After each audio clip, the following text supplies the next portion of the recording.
Welcome. Tonight's story is told softly, like a memory you almost forgot. Take a deep breath, and let's begin. Part 1. I know exactly when it shifted, when my marriage turned from quiet routine into a loaded silence I couldn't explain. It was the day I asked my husband if he wanted Thai or Italian for dinner, and he blinked like I'd asked him if he loved me. He said, "Whatever," and walked out the door. That's all.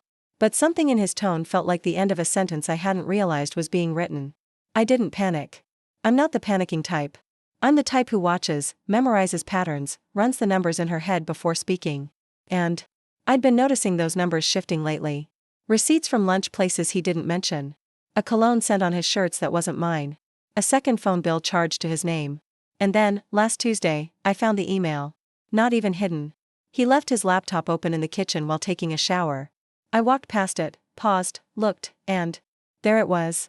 Confirmed, preliminary divorce consultation, Thursday at 3 p.m. My name wasn't in the subject line. But I didn't need it to be. The message was clear.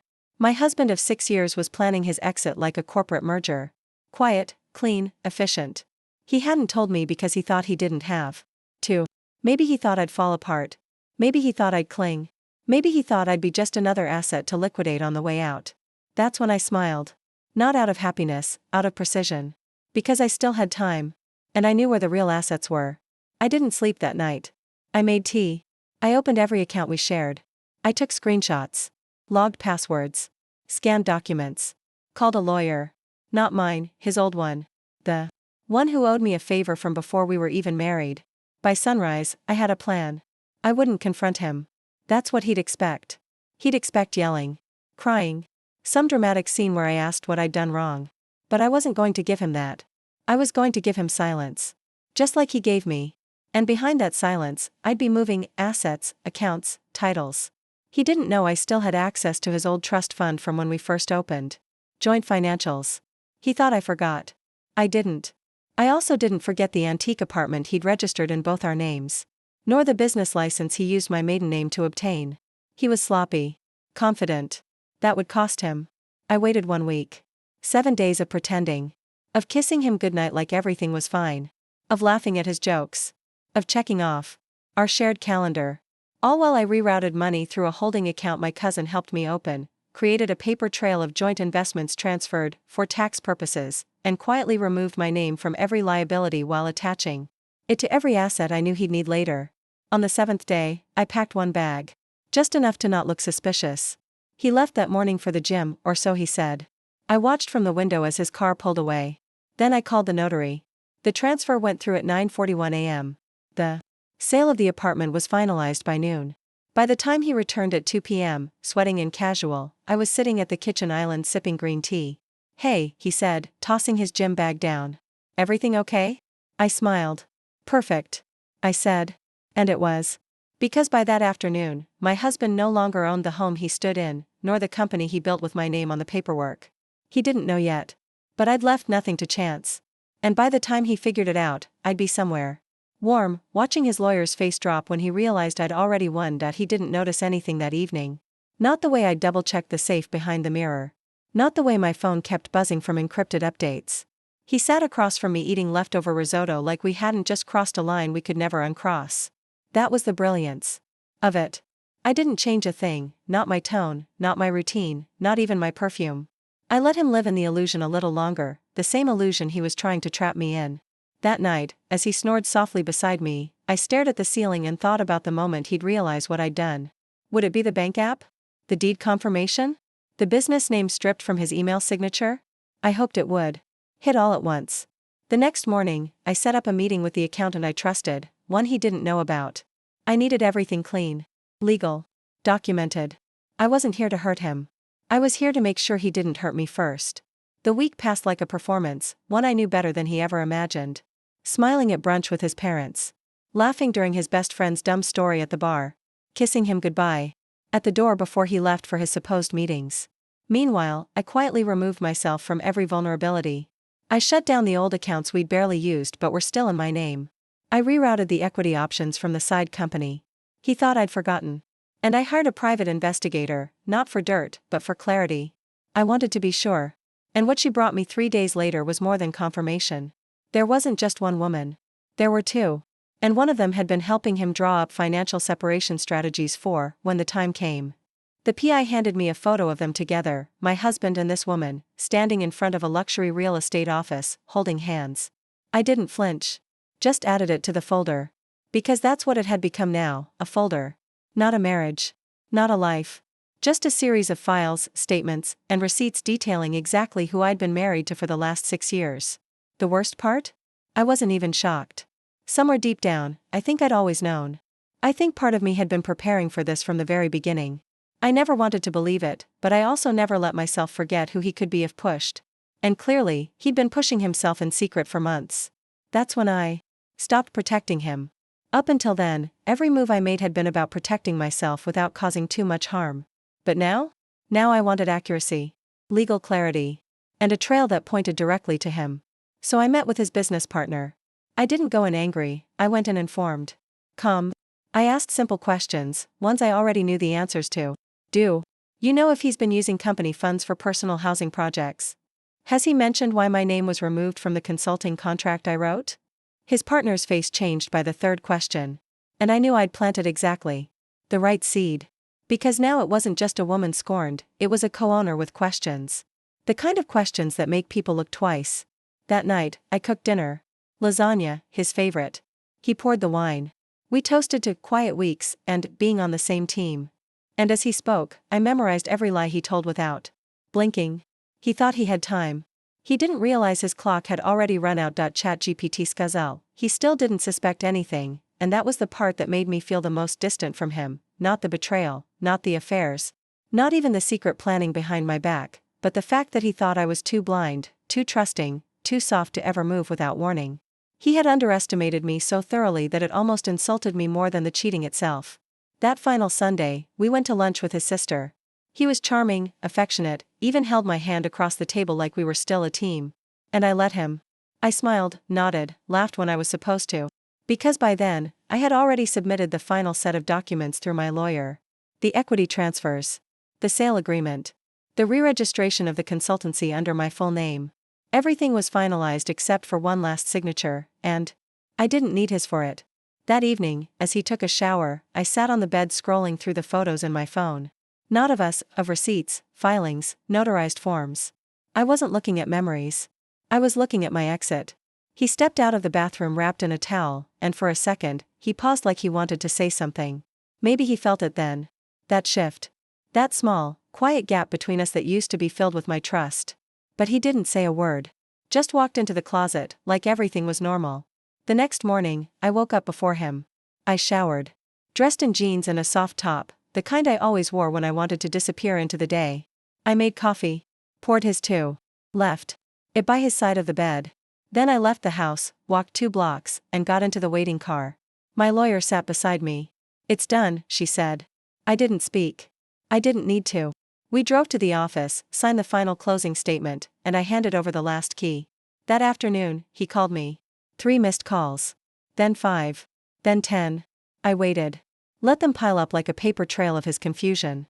At 6:03 p.m., I picked up. "What's going on?" he asked. His voice wasn't angry, it was bewildered. Like the ground had just shifted and he hadn't felt it coming.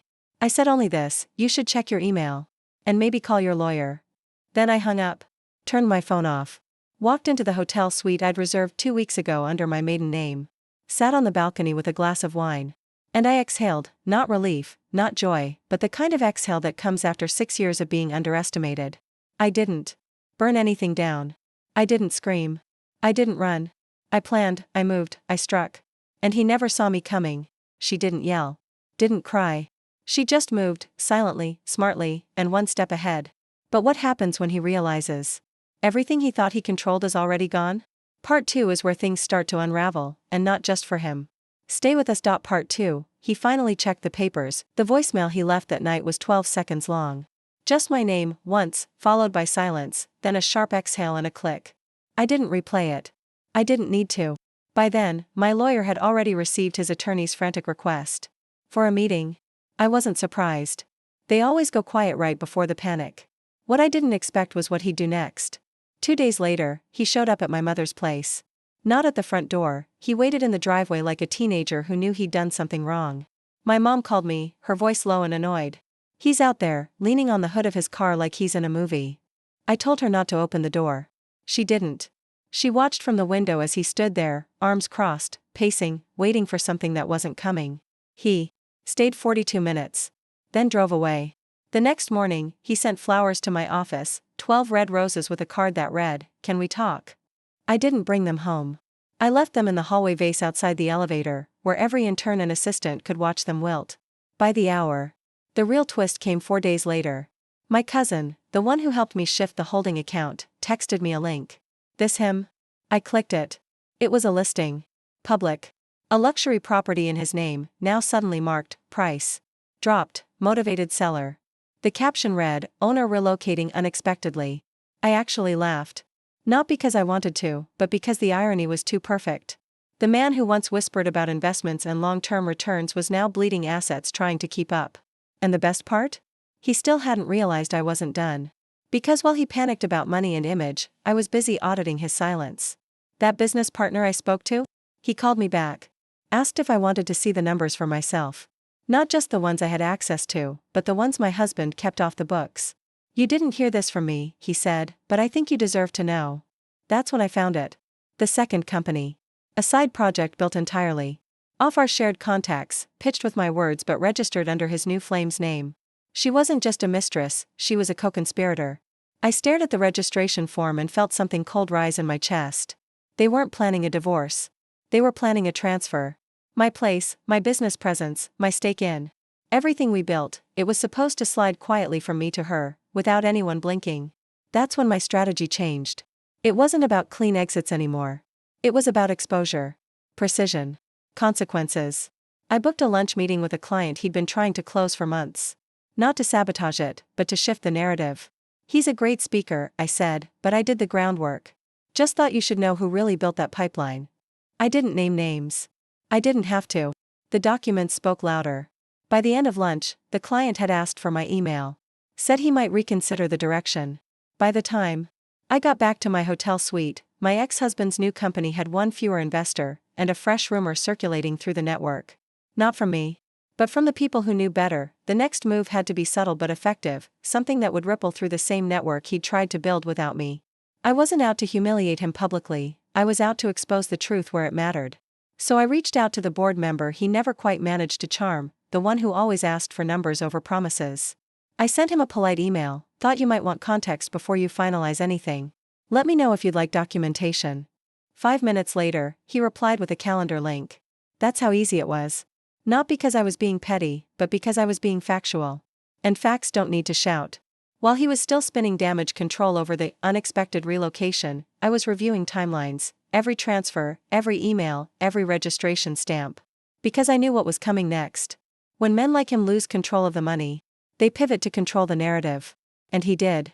The first article came out in a small finance blog, anonymous quotes, vague suggestions about emotional instability, someone struggling to separate business and personal boundaries. I laughed when I read it. I recognized his wording. He'd used that exact phrase once when I cried during a late-night pitch deck review, exhausted and burned out from carrying his half of the work. I hadn't cried in years. But he remembered. And he weaponized it. I didn't respond. But I did call the journalist. Gave her 2 documents, just 2. Proof of dual registration under 2 LLCs, and a time-stamped invoice showing that I, not he, had completed the initial consulting architecture the article claimed was his breakthrough model. I didn't ask her to publish. I didn't threaten. I simply said, I thought you'd want a second perspective. She thanked me. Then 3 days later, a follow-up piece appeared, short, clinical, objective. But the comments section told a different story. People remembered me. Clients. Junior associates. Even former interns. They chimed in, correcting the record. Piece by piece, he started to vanish from his own narrative. And that was the moment I saw it shift. Not in the media. Not even in our finances. But in him. He texted me at 11:27 p.m., one line, "Why are you doing this?" I didn't reply. Because I wasn't doing anything. I was just stopping him from doing what he'd already done to me. That same night, I received a message from an old colleague of his, a woman I hadn't spoken to in nearly 4 years. We were never close, but she had always been polite, observant, and far more intuitive than he gave her credit for. Her message was short: "If you ever want to know how long he's been planning this, I kept records." I didn't hesitate. We met for coffee the next morning, neutral ground, a quiet corner cafe neither of us had been to before. She came in with a manila folder and tired eyes. "I wasn't sure I should get involved," she said, "but I figured you deserved the truth more than he deserves the silence." Inside the folder were printouts, emails, budget drafts, meeting notes. They dated back 18 months. Meetings with his new partner labeled "Off-site Innovation Session," travel reimbursements coded under "Client Expansion," dinner bills signed by both of them. I didn't cry. I didn't flinch. I just flipped through each page like a puzzle that had been missing pieces only I cared enough to notice. This wasn't a recent betrayal. This was premeditated. Strategic. Every late return, every vague explanation, every "this deal's just not ready to talk about yet," they were all bricks in a structure I hadn't been invited to enter, only to watch fall on top of me. She apologized. Said she had no idea how far it went until the paperwork crossed her desk and didn't match the numbers she'd helped prepare. She offered to testify if I needed her. I thanked her, not just for the documents but for the dignity of being seen. I left that meeting heavier but more certain. There would be no reconciliation. No vague middle ground where we both pretended to be mature and civil. He had built an escape plan out of the bones of our life, and now I was going to leave him with nothing to hide behind. That afternoon, I met with a compliance lawyer. Not mine, someone independent. I laid everything out. Every document, every registration, every backdated report. He didn't speak for almost 10 minutes. Just nodded, took notes, and asked quiet, precise questions. Then he leaned back and said, "This isn't just unethical. This is prosecutable." I nodded. I wasn't here to jail him. I was here to erase the illusion that he could keep moving the pieces while I stayed still.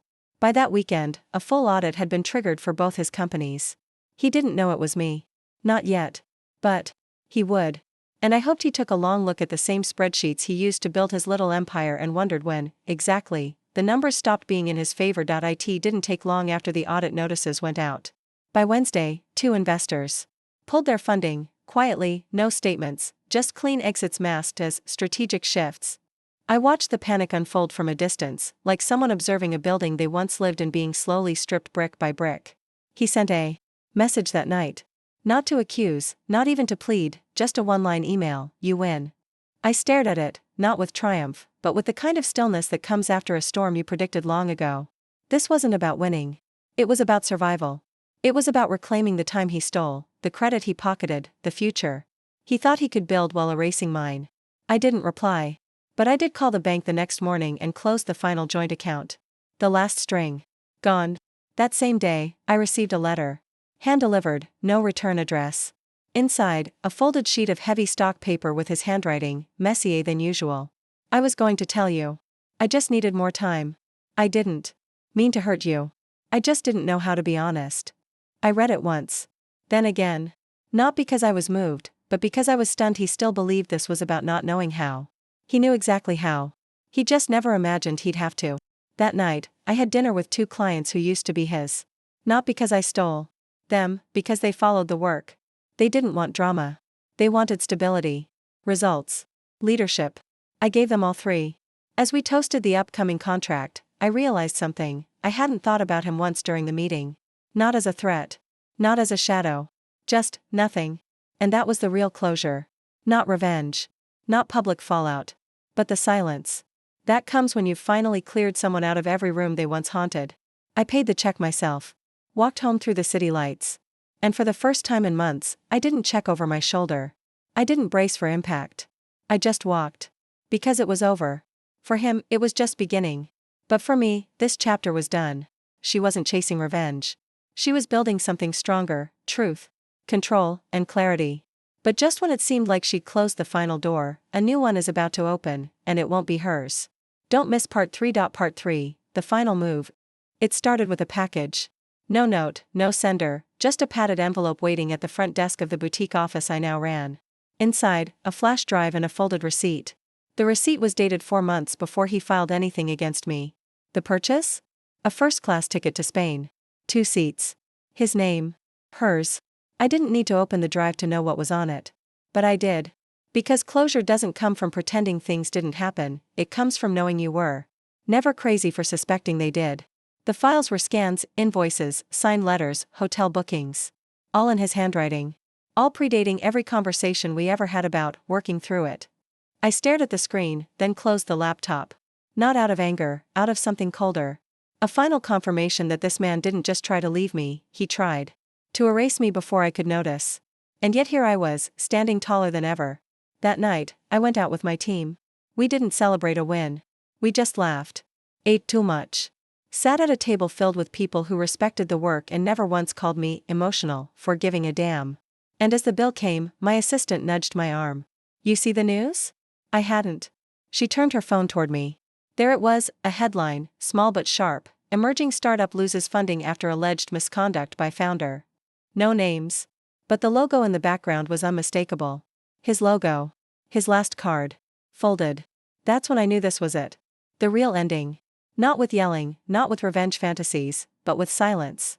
With absence. With me moving forward while he spun in place, trying to undo the damage only he had authored. I left early that night. Walked home slowly. Past the bakery where he once forgot our anniversary dinner and bought a single cupcake the next day like it was enough. Past the corner store where he'd made me cry in the car because I asked too many questions. And then, I reached my building. The doorman smiled. You look lighter, he said. I smiled back. I am. Upstairs, in my apartment, mine alone, mine fully, not because he gave it to me but because I took the steps to claim what was always half mine. I poured one last glass of wine. Sat on the couch. Let the quiet stretch. And then I opened my planner. Because tomorrow was Monday. And I had new meetings. New clients. A new chapter. One that no longer began with we. The next morning felt quiet in a different way. Not hollow like before, but clear, like the kind of silence you earn after choosing yourself over chaos. I got dressed slowly. Picked a simple navy wrap dress, no makeup beyond mascara, and walked to the cafe I used to avoid when we were together because he said their espresso was overrated. The barista greeted me like she'd always known I'd come back eventually. I sat by the window, ordered what I wanted, not what he would have approved of, and opened my laptop. There were emails waiting, new clients, referrals, quiet thank yous. From people who had watched everything play out and chosen a side without ever saying it aloud. The world had adjusted, and I had too. Just then, a name popped up in my inbox. One I didn't expect. Her name. The woman he'd built his new life with. The subject line was empty. I clicked it, bracing for venom. But there wasn't any. Just one sentence: I thought you should know, I left him. No signature. No follow-up. No apology. I read it twice. Not because I cared about her, but because I suddenly realized how much had unraveled behind closed doors since I walked away. The empire he tried to build on betrayal was crumbling from the inside, and I didn't have to lift a finger to watch it happen. I closed the email. Not out of triumph, but out of complete disinterest. It was over. I didn't need to respond. That night, I met with a friend from college, someone who used to call me too careful for thinking 3 moves ahead. She looked at me over dinner and said, "You seem different." I smiled. I am. She asked if I was seeing anyone. I laughed. Not because it was funny, but because it was the first time the question didn't feel like pressure. I told her the truth. I'm seeing myself. And I like her a lot more these days. Later that week, I got a call from a number I didn't recognize, blocked, actually. I wouldn't have answered, but something in me was curious. I picked up and didn't say anything first. There was a pause, then his voice came through, low and slower than I remembered. I just wanted to say, I get it now. I stayed silent. He waited. I thought you were playing a game, he continued. Turns out, you were surviving. I still said nothing. What was there to say? That he'd figured it out too late? That insight doesn't erase damage? He exhaled. Anyway, I guess. You don't need anything from me now. I almost smiled at that. He was right. I didn't need closure, or apologies, or even regret. He sounded tired. Not sad, just exhausted from living with the consequences he thought he'd never have to face. Before he could say anything else, I ended the call. Gently. Not out of cruelty, but mercy. Mercy for both of us. I left the phone on the table and went back to my sketch pad, something I hadn't touched in years. When we were together, I'd stopped drawing. Said I didn't have time, but really, I just didn't have space. Emotionally. Mentally. Now. Pages were filling again. Quietly. Lines becoming shape. Shape becoming motion. Motion becoming a version of me that had been buried under years of dimmed light and unspoken compromise. The funny thing was, my revenge wasn't loud. It didn't burn or scream or crash through doors. It simply existed. In the fact that I wasn't waiting for justice. I was living it. Every time I signed a new contract. Every time I walked into a room and didn't shrink. Every time I said no to something that didn't feel right. I used to think strength meant fighting harder. Now I knew it sometimes meant walking away first, and letting the silence behind you do the talking. ChatGPT Scuzzle, there was one last thing I needed to do. Not for closure, not for drama, but because some endings deserve to be seen through with grace. I booked a reservation at the same restaurant where he once took me the night he closed. His first deal. I remembered the table, the wine, the way he toasted to us while already drafting plans in his head that didn't include me. I didn't go there to feel bitter, I went to reclaim the memory.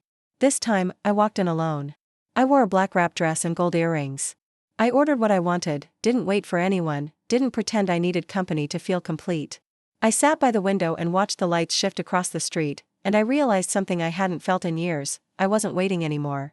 Not for someone to apologize. Not for someone to understand. Not for justice to look like what I thought it had to. I had built my own version of justice, quiet, elegant, complete. By the time dessert came, my phone buzzed again.